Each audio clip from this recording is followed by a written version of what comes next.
Bueno, buenas tardes, buenas noches. Soy Lara Acuña y para quienes no me conocen, soy una estudiante del SI, ya terminando quinto año y empezando la tesis. Me uní a GISCO hace poco, justamente para arrancar mi trabajo de tesis, que es para extender la herramienta de Codamat. Y quiero pedir disculpas por no estar presente en la reunión de hoy. Tenía otra obligación a la que no podía faltar. Y no quería dejar a Ale con las manos vacías porque le prometí una presentación y bueno, justo me di cuenta que no podía estar presente hoy. Sin embargo, preparé un video en el que voy a hablar un poco de algunos conceptos que van a ser la base para mi parte de extender Codamat para agregarle un soporte inteligente a la gestión de variedad y reuso. ¿Bien? Bueno, el temario que preparé para hoy es explicar un poco sobre ontologías y grafos de conocimiento, qué son, cuáles son sus diferencias o en qué se parecen, un enfoque popular hoy en día de grafos de conocimiento que busca lograr una construcción automática del mismo, también qué tipos de roles existen entre los usuarios que usan grafos de conocimiento. Luego voy a hablar de GeoAI y Agroboc, que están relacionados con esto de los grafos de conocimiento y ontologías, pero aplicados a áreas específicas. Y bueno, todas estas cosas que voy a hablar hoy van a ser la base es el camino que estamos buscando seguir con Ale para incorporar esto del soporte inteligente para extender la herramienta Codamat. Bueno, ontologías y grafos de conocimiento. Para explicar las ontologías me traje acá una definición que dice que las ontologías son una especificación explícita, formal, de una conceptualización compartida. Bueno, ¿esto qué nos dice? Si desglosamos la oración y prestamos atención a cada parte, tenemos que la especificación explícita es una forma de decir de qué está formada una ontología. Bien, las ontologías o esta especificación explícita que hacen a la ontología está formada por conceptos, propiedades, funciones, restricciones, axiomas y otros términos que se definen de forma explícita. Es decir, todas las ontologías tienen que tener estos elementos. Luego tenemos que la ontología es algo formal y esto significa que es legible por computadoras. Las computadoras van a usar las ontologías para comprender los datos y hacer inferencias sobre ellos. Por esto es importante que sea formal. Y luego voy a ahondar un poco más, pero resulta que las ontologías también son muy legibles y naturales para las personas, para los seres humanos. Pero bueno, eso lo voy a hablar un poco más adelante. Luego tenemos que es una conceptualización. Esto significa que las ontologías son un modelo que busca abstraer o dar una vista simplificada de algún elemento del mundo real o algún fenómeno del mundo real que se quiere representar con estas ontologías. ¿Bien? Entonces con las ontologías vamos a modelar cosas del mundo real de una manera sencilla, legible por computadoras y bien estructurada. Por último tenemos que es compartida, lo que significa que el conocimiento que las ontologías están representando fue consensuado. Los expertos diseñan estas ontologías para que todos estén de acuerdo con el contenido que está tratando de modelar esta ontología y pueda ser reusado por distintas personas. ¿Por qué fue consensuado? Estamos todos de acuerdo en lo que la ontología trata de modelar. Bien, eso es la ontología por un lado. Luego tenemos los grafos de conocimiento, ¿bien? O en inglés su nombre es Knowledge Graph, que se puede o se suele indicar también como las siglas KG.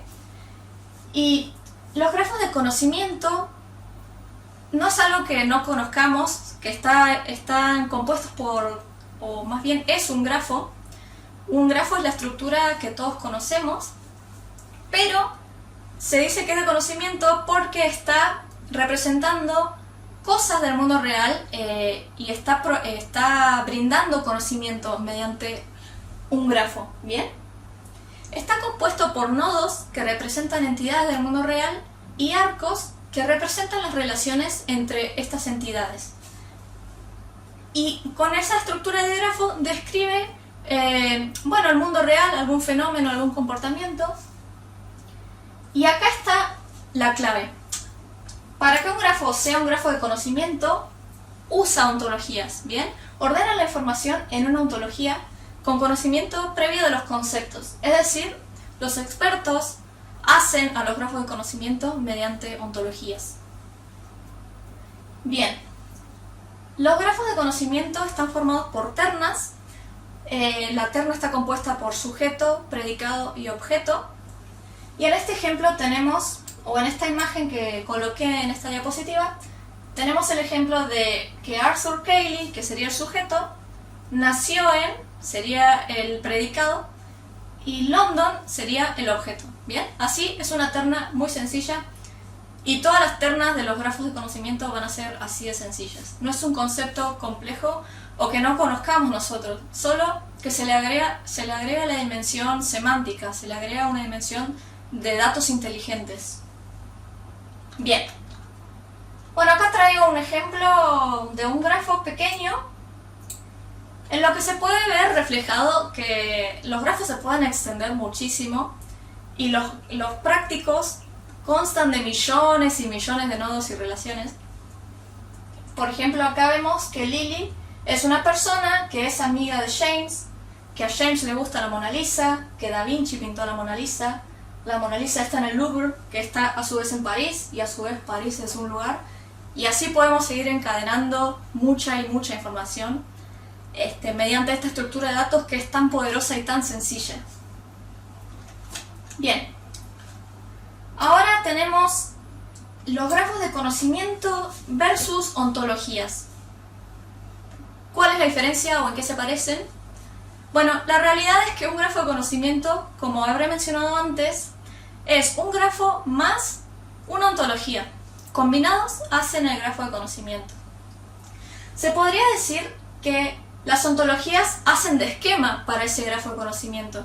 Las ontologías definen restricciones de los datos, definen reglas entre los datos, herramientas que nos van a permitir inferir sobre esos datos, y el grafo simplemente es una forma de representar conocimiento que respeta el esquema indicado por la ontología, solo que se representa a modo de grafo, así como se podría representar a modo de tabla o a modo de texto, pero se elige un grafo porque es una estructura bastante natural para representar las ontologías. ¿Bien?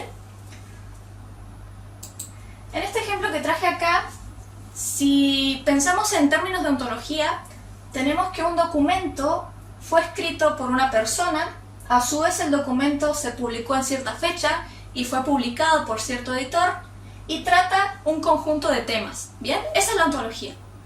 Define esta estructura de datos y el grafo de conocimiento lo que va a hacer es instanciar algún fenómeno del mundo real tomando el esquema que indica la ontología. Por ejemplo, si vemos o vamos en términos del grafo de conocimiento, tenemos que Matar a un ruiseñor es un documento escrito por Harper Lee, publicado en el año 1960, publicado por el editor J.B. Lippincott y compañía, y con los temas de relaciones raciales y desarrollo de personas. Esto es un ejemplo sencillo que ilustra la diferencia entre ambos términos, pero la realidad es que también están muy estrechamente relacionados. Bueno, pasando a la siguiente diapositiva, ¿cuáles son las ventajas de las ontologías? Primero, que modelan el dominio en un formato que tanto las personas como las computadoras pueden entender sin demasiado esfuerzo. Esto es importantísimo, porque hay cosas que son de muy bajo nivel, que las personas, si nos ponemos a verlas, no entendemos nada, pero las ontologías son un caso en el que es bastante sencillo o no se necesita mucho esfuerzo para entender de lo que se está hablando. También asegura consistencia y facilita la integración de datos, ya que define un esquema, como dije al principio, con términos, funciones, axiomas y otros componentes.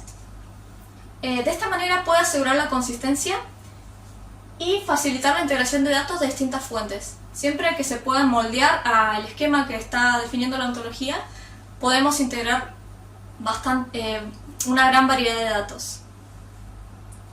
Luego tenemos que dar soporte al razonamiento automático e inferencia de datos. Algo muy importante de la ontología es que definen reglas o restricciones entre las relaciones de los términos que permiten la inferencia. Por ejemplo, si tuviéramos la regla el enemigo de mi enemigo es mi amigo, que es bastante conocida, podemos decir que si tenemos que Bart es el enemigo de Bob Patiño y Bob Patiño es el enemigo de Krusty, podemos decir que Krusty y Bart son amigos. De esta manera inferimos algo gracias a esta regla que, bueno, es una regla de fantasía muy conocida, pero es un ejemplo para decir que se pueden inferir cosas con las reglas y las restricciones que definen las ontologías. ¿Bien? Permiten intercambio de conocimiento y reuso. Bueno, ya que las ontologías son algo consensuado y que entienden las máquinas, es sencillo que muchos usuarios, tanto humanos como máquinas, adopten la ontología y puedan volcar sus datos y a su vez volcar los datos de otros, porque la ontología se puede usar para justamente unir gran conjunto de datos que no importa cómo estén presentados, mientras se puedan adoptar o moldar a la ontología, es fácil poder reusarlos e intercambiarlos también con otros usuarios. Grafos de conocimiento. ¿Cuáles son sus ventajas? Primero tenemos que los grafos son una estructura ideal y sumamente natural para almacenar ternas de conocimiento. Es muy fácil representar el conocimiento que estructura una ontología mediante un grafo. Bien, con los ejemplos que di antes resulta muy sencillo crear grafos y extenderlos. Esta es una de las ventajas más claves de usar grafos de conocimiento o usar grafos para modelar conocimiento y crear datos inteligentes. Luego tenemos que son robustos para analizar y realizar consultas de forma efectiva. Bueno, los grafos por naturaleza poseen muchos algoritmos para recorrerlos y son una estructura que se puede visualizar y analizar de forma bastante eficiente, así que esa es otra ventaja de usar grafos para representar conocimiento. Son más flexibles que las bases de datos relacionales. Las bases de datos relacionales son como muy duras o muy rígidas para representar conocimiento, donde te falta un atributo, quizás no puedas insertar la tupla, o tienen que cumplir demasiadas normas muy estrictas, mientras que los grafos son más ligeros en ese sentido. Si te falta algún dato, no importa, ya podés crear el nodo, ya podés conectarlo con lo que lo puedas conectar. Además, si necesitas extender alguna información de una entidad que está representada con un nodo, también es muy sencillo. Así que por ese lado o de esa manera resultan más flexibles que una base de datos tradicional y relacional. Bueno, esto también tiene que ver mucho con las ontologías, de que pueden construirse utilizando distintas fuentes de datos, incluyendo datos semiestructurados, no estructurados y estructurados. Mientras se puedan adaptar al formato que solicita la ontología, se pueden integrar datos de distintas fuentes. Quizás algunos necesiten más tratamientos que otros, pero es algo posible y es algo muy bueno para hacer un grafo de conocimiento muy grande. ¿Bien? Bueno, pasando ahora a lo que es grafos de conocimiento en particular, una tendencia hoy en día que se está investigando mucho es poder construir grafos de conocimiento de forma automática, para que las personas no estén volcando datos, sanitizándolos y bueno, construyendo el grafo de forma manual. Se está investigando un enfoque automático y voy a traer un poco sobre estas investigaciones. Y bueno, se pueden identificar 3 actividades principales para construir un grafo con un enfoque automático. La primera es la adquisición de conocimiento, la segunda es el refinamiento del conocimiento y la tercera es la evolución del conocimiento. ¿Bien? Cada una de estas tareas posee a su vez subtareas Y algo interesante que podemos ver de esta imagen, que es algo que ya mencioné antes, es que los grafos de conocimiento se pueden construir a partir de distintas fuentes. Tenemos tablas, páginas web, imágenes, texto plano, no importa. Si tiene datos, se puede volcar a un grafo de conocimiento. Bien, para ver la primera tarea, la de adquisición de conocimiento, esta tarea se encarga de obtener entidades y relaciones que se puedan usar a partir de datos para ya crear una especie de bosquejo o grafo de conocimiento inicial, que todavía va a estar inmaduro y va a necesitar pulirse, pero este es el primer paso para empezar a construir nuestros grafos de conocimiento de forma automática y posee 3 subtareas. La primera es el descubrimiento de entidades, que lo que hace simplemente es, a partir de alguna fuente de datos, es detectar menciones a entidades y verificar si ya existen esas entidades como nodos en el grafo, bueno, las enlaza de alguna forma, y si no, crea los nodos. ¿Bien? Y por ejemplo, tenemos acá que de una oración que dice que Trump es el líder de Nueva York, ya con esta tarea se detectarían 2 entidades, Trump y Nueva York. También podemos hilar más fino y asignarle tipos a estas entidades que detectamos, por ejemplo que Trump es una persona y que Nueva York es una ubicación. Pero bueno, de esto se encarga esta subtarea. La segunda subtarea es la resolución de correferencias y se refiere a detectar menciones de entidades que fueron nombradas anteriormente. ¿Bien? Una entidad puede tener distintas formas de referirse a ella misma y esto es lo que hace esta tarea. Por ejemplo, en la imagen que coloqué en esta diapositiva tenemos 2 oraciones. John y Mary decidieron visitar London. Luego tenemos él y ella no pueden esperar a ver esta ciudad histórica. Y en el ejemplo tenemos que se detecta que él y ella hacen referencia a John y a Mary respectivamente y que esta ciudad histórica hace referencia a London. ¿Bien? De esto se trata esta tarea de resolución de correferencias. Luego tenemos la tarea de extracción de relaciones, que así como en la primera subtarea se detectaban entidades o nodos, en esta se detectan relaciones. Nada más que esto. Y bueno, a partir de esas detecciones de relaciones se van a dotar a esos nodos que andan ahí sueltos en el grafo, se van a dotar con arcos que los unan. Por ejemplo, tenemos que Biden es el presidente actual de Estados Unidos, una oración, y de esa oración se destaca la relación presidente de. Entonces, si teníamos los nodos Biden y Estados Unidos ahí dando vueltas, se los va a unir usando la relación presidente de. Esto es lo que se encarga esta tarea o esta subtarea, y con estas 3 subtareas que mencioné vamos a obtener un grafo crudo o un grafo incompleto, y ahí es donde entra en juego la segunda gran tarea. Esta segunda gran tarea es el refinamiento de conocimiento, que se encarga de completar este grafo o estos grafos incompletos, resolver quizás anomalías o bueno, llenar con un poco más de información. Y esto lo hace con ayuda de datos estructurados de otras fuentes o incluso de otros grafos de conocimiento. ¿Bien? Las subtareas presentes en esta tarea son terminar el grafo de conocimiento, que lo que hace es completar algunas ternas incompletas que se encontraban presentes en el grafo, y también inferir nuevo conocimiento a partir del grafo de conocimiento que tenemos y las reglas de inferencia que presentan la ontología junto con sus restricciones. Dando referencia a un ejemplo que di antes, donde si tenemos la regla el enemigo de mi enemigo es mi amigo, podemos completar, digamos, una relación con el ejemplo que di yo antes de Bart, Krusty y Bob Patiño. Bien, este sería un ejemplo de lo que haría esta tarea.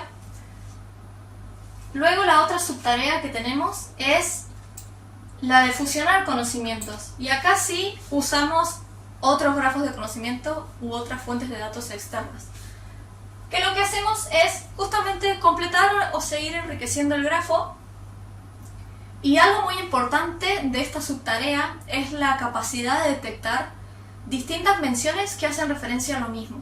Esto es clave para detectar la entidad de la que se está hablando y seguir completando o enriqueciendo hechos del mundo real que hacen referencia a esa entidad.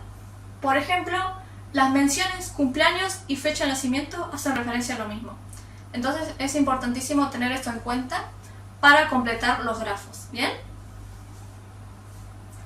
Bueno, la tercera gran tarea de la construcción automática de grafos de conocimiento es la evolución de conocimiento, que su objetivo es representar de alguna manera cómo van evolucionando los datos con referencia al espacio y el tiempo. Para lograr esto, a las ternas se le agrega un nuevo elemento que sería como una condición que indica cuándo o bajo qué contexto, bajo qué condición, valga la redundancia, es válida esta terna. Por ejemplo, en la terna que teníamos antes de Biden, presidente de Estados Unidos, podemos agregarle un nuevo elemento que indica que esta terna es válida en el periodo de tiempo del 2021 al 2025. Bien, de esto se trata la evolución del conocimiento, dar alguna especie de noción de cuándo este conocimiento es válido y cómo va cambiando a través del tiempo o el espacio. Bueno, por último voy a hablar de algunos roles que se identifican cuando se habla de usuarios de grafos de conocimiento. Estos roles son tres: constructores, consumidores y analistas. Es importante identificarlos porque cada uno tiene sus propias tareas que realizar, su propia expertise y sus necesidades con respecto a los grafos de conocimiento. Por ejemplo, tenemos los constructores, que suelen ser expertos con las bases de datos o los modelos de datos, y ellos se encargan justamente de construir y mantener los grafos de conocimiento. Ellos necesitan herramientas que les faciliten la construcción de los grafos y de los esquemas para poder decidir quizás que un esquema es mejor que el otro, o ver cómo o cuáles son sus potenciales problemas. Pero bueno, esto sería en general lo que sería el rol del constructor de los grafos de conocimiento. Luego tenemos los analistas, que típicamente son expertos en ciencia de datos o machine learning. Sus tareas comprenden descubrir conocimiento o información interesante y entregársela a los consumidores, y ellos necesitan herramientas que les faciliten este minado de información o de descubrimientos, ya que cuando los grafos son muy grandes son difíciles de navegar. Al tener demasiado conocimiento enfrente, es necesario alguna herramienta que simplifique este análisis. ¿Bien? Por último tenemos los consumidores, que ellos no van a interactuar directamente con el grafo ni con sus lenguajes de consulta, pero ellos son los expertos del dominio o los expertos del contexto o del caso de uso del que está siendo representado con el grafo de conocimiento, y ellos saben cuáles son los descubrimientos que valen la pena o cuáles son los descubrimientos interesantes que les entregan los analistas. ¿Bien?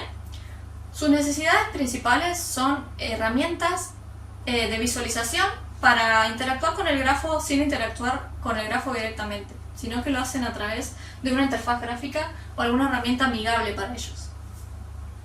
Bueno, estos son, en resumen, los tres roles principales entre los usuarios de grafos de conocimiento.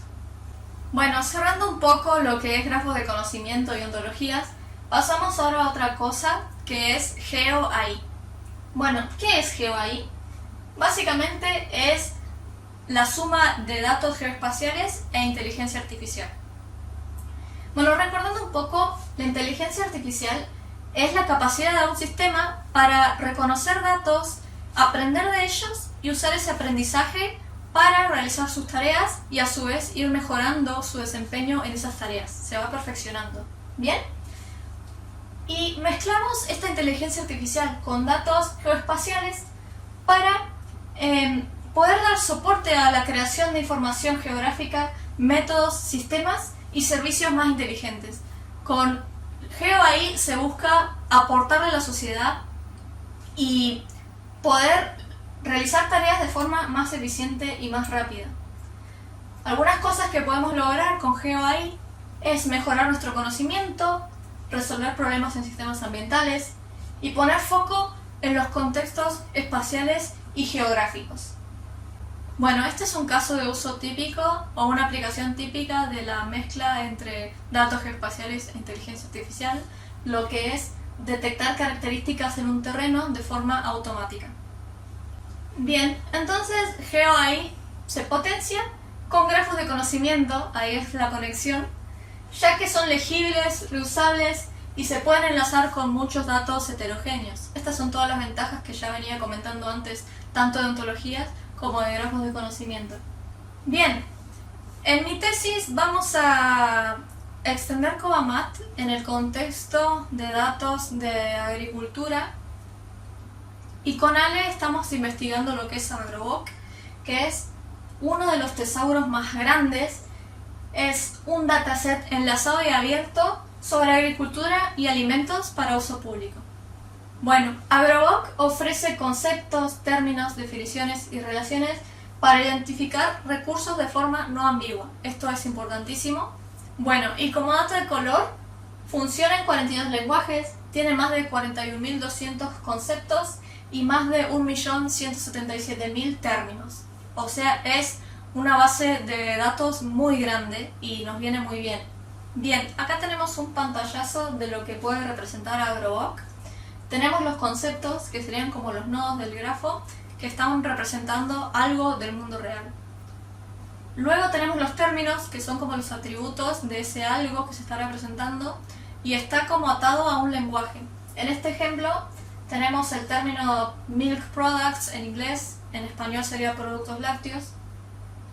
Luego tenemos las relaciones, que en este caso lo que se ve en relaciones es un concepto más amplio, por ejemplo, de queso.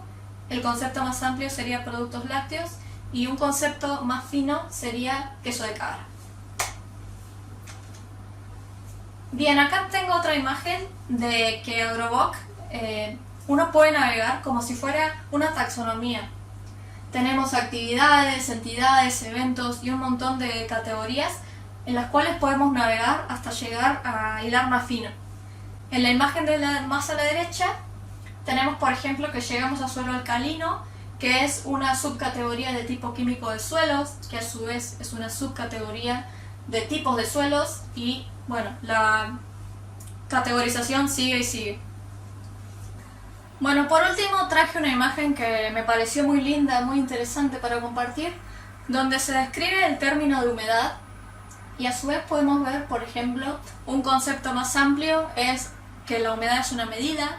Algunos conceptos más finos son la humedad absoluta, la específica, la relativa. Luego tenemos conceptos relacionados y esto que me gustó muchísimo es ¿a qué afecta la humedad? Bien, tenemos que la humedad afecta al contenido de agua en suelo, a la disponibilidad del agua, a la propiedad físico-química. De esta manera se van enlazando los términos. A esto hacía referencia que Agroboc es un conjunto de datos enlazados. Y se puede navegar y me gustó muchísimo este ejemplo. También tenemos, bueno, cosas como es componente de un factor ambiental y está incluido en la condición atmosférica y bueno, muchos datos que están buenísimos tenerlos organizados de esta manera y resultan de muchísima utilidad. Bueno, y la idea de usar Agroboc para extender COBAMAT es justamente poder usar estándares para identificar estos activos y mediante grafos de conocimiento asistir o agregar este reuso y esta detección inteligente. Así que bueno, esto es todo lo que les traje por hoy. Les agradezco mucho su atención y nuevamente pido disculpas si no puedo estar presente. Espero que la explicación haya sido amena y sencilla y disculpen si se alargó demasiado. Pero bueno, esto es todo lo que traje para hoy, así que muchas gracias.